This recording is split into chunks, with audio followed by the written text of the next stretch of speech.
শুরু করছি পরম করুণাময় অসীম দয়ালু আল্লাহর নামে। আজ আপনাদের সাথে শেয়ার করব এমন 15টি হাদিস যেগুলো ছোট হলেও এর অর্থ বিশাল। শুধু শুনবেন না, হৃদয়ে গ্রহণ করুন, কারণ এই হাদিসগুলো জীবনে ধরে রাখতে পারলে তাহলে আল্লাহর রহমত ও বরকত জীবন ঘিরে ফেলবে ইনশাআল্লাহ। চলুন জানার চেষ্টা করি সেই হাদিসগুলি। 1 নম্বর, নিশ্চয়ই সকল কাজ নিয়তের উপর নির্ভরশীল এবং প্রত্যেক ব্যক্তি তার নিয়ত অনুযায়ী প্রতিফল পাবে। শিক্ষা: আমরা যদি কোনো ভালো কাজ করি শুধুমাত্র আল্লাহর জন্য, তাহলে তার ফলও আমরা আল্লাহর কাছ থেকেই পাব। নিয়ত যদি ঠিক না থাকে তাহলে কাজ যতই বড় হোক না কেন তা মূল্যহীন হয়ে যাবে। 2 নম্বর, এই দুনিয়া মুমিনের জন্য কারাগার এবং কাফিরের জন্য জান্নাত।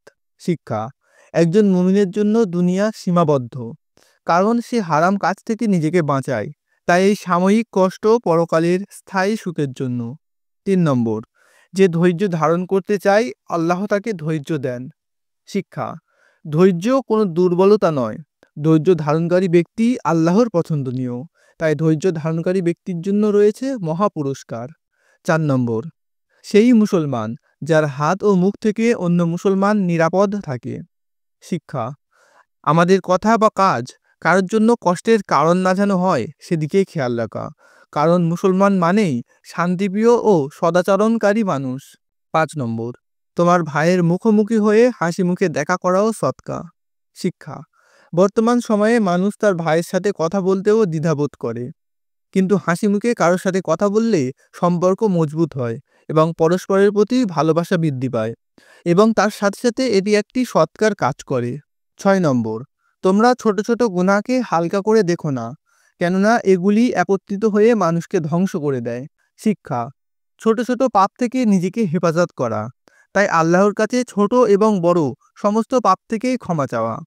7 নম্বর, তোমরা যারা পৃথিবীতে আছো তাদের প্রতি দয়া করো, তাহলে আকাশে যিনি আছেন অর্থাৎ আল্লাহ, তিনি তোমাদের উপর দয়া করবেন। শিক্ষা: আজ আমরা মানুষ হয়েও মানুষের উপর দয়া করি না, না করি জীবজন্তুদের প্রতি। অবশ্যই মনে রাখতে হবে, আমরা যদি দয়ালু হই তাহলে আল্লাহ আমাদের প্রতি তার রহমত বর্ষণ করবেন এবং আমাদের প্রতি দয়ালু হবেন। 8 নম্বর, সবচেয়ে উত্তম মানুষ সে যে মানুষের উপকারে আসে। শিক্ষা: শুধুমাত্র নামাজ পড়লেই আল্লাহর হুকুম পূর্ণ হবে তা ভুল। সম্পূর্ণ হুকুম মানতে হলে আমাদের এই সকল বিষয়েও খেয়াল রাখতে হবে। এটি বলার কারণ এই যে নামাজের পাশাপাশি গরিব, অসহায়, সমস্যায় পড়া মানুষদের সাহায্য করা আমাদের হক। 9 নম্বর, তোমরা নিজেদের মধ্যে সালাম প্রচার করো।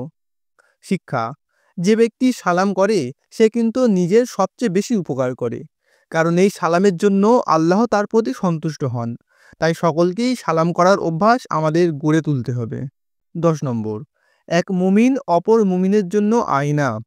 শিক্ষা: যেমন আয়না আমাদের বাস্তব রূপকেই ফুটিয়ে তোলে, ঠিক তেমনি একজন মুমিন তার ভাইয়ের বাস্তব রূপকেই ফুটিয়ে তুলবে, তাতে কোনো মিথ্যা গীবত মিশ্রিত করিবে না। 11 নম্বর, এই দুনিয়া আখিরাতের জন্য চাষের জমি। শিক্ষা: দুনিয়াতে আমরা যা করব আখিরাতে তার ফল পাব। এখানে যদি আমরা ভালো কাজ করি তাহলে আখিরাতে আল্লাহর সন্তুষ্টি পাব, আর খারাপ কাজ করলে খারাপ ফল পাব। 12 নম্বর, যে ব্যক্তি আল্লাহর জন্য বিনয়ী হয় আল্লাহ তাকে উচ্চ মর্যাদা দান করেন। শিক্ষা: যে ব্যক্তি নম্রভদ্র হয় আল্লাহ নিজেই তাকে সম্মান দান করেন এবং মানুষের হৃদয়ে তার স্থান দেন এবং তার জন্য সফলতার পথ খুলে দেন। 13 নম্বর, একটি ভালো কথা সৎকার সমতুল্য। শিক্ষা: টাকা পয়সা দান করে যে সওয়াব পাওয়া যায়, যদি আমরা মানুষের সাথে ভালোভাবে হাসি মুখে কথা বলি তাহলে মহান আল্লাহ তাআলা আমাদের সমতুল্য সৎকার সওয়াব দান করেন। সুবহানাল্লাহ। 14 নম্বর, যে চুপ থাকে সে নাজাত পায়। শিক্ষা: অনেক সময় অপ্রয়োজনীয় কথা, ঝগড়া, গীবত, ক্ষতিকর কথা থেকে বাঁচতে গেলে আমাদের চুপ থাকাই উত্তম। নিজেকে চুপ রাখাও একটি কঠিন কাজ, তাই চুপ থাকা, কম কথা বলার চেষ্টা করুন, যাতে আপনার কথায় অন্য কেউ আঘাত না পায়। 15 নম্বর, যে ব্যক্তি কোনো ভালো কাজের পথ দেখায় তার জন্যও সেই কাজের কর্তার মতো সওয়াব রয়েছে। শিক্ষা: যদি আপনি কাউকে ভালো কাজের দিকে আহ্বান করেন, যেমন নামাজ, রোজা, দান করা প্রভৃতি, এমনকি ভালো জিনিস শেখার জন্যও তাকে আহ্বান করেন, তাহলে তার সওয়াবও আপনি পাবেন। প্রিয় দর্শক, এই হাদিসগুলো ছোট হলেও এগুলির শিক্ষা বিশাল। এগুলি যদি অন্তরে নিয়ে নিই তাহলে ইনশাআল্লাহ আমাদের জীবন বদলে যাবে। এগুলোর মধ্যে কোন হাদিসটি আপনার বেশি পছন্দ হয়েছে এবং ভালো লেগেছে কমেন্টে অবশ্যই জানান। আর যদি আপনি মনে করেন এই হাদিসগুলো আরও মানুষ জানুক, তাহলে অন্তত একজনের কাছে শেয়ার করুন, যাতে তারও উপকার হয়। এমনই ভিডিও পেতে চ্যানেলটি সাবস্ক্রাইব করুন এবং পাশে থাকা বেল আইকনটি বাজিয়ে দিন।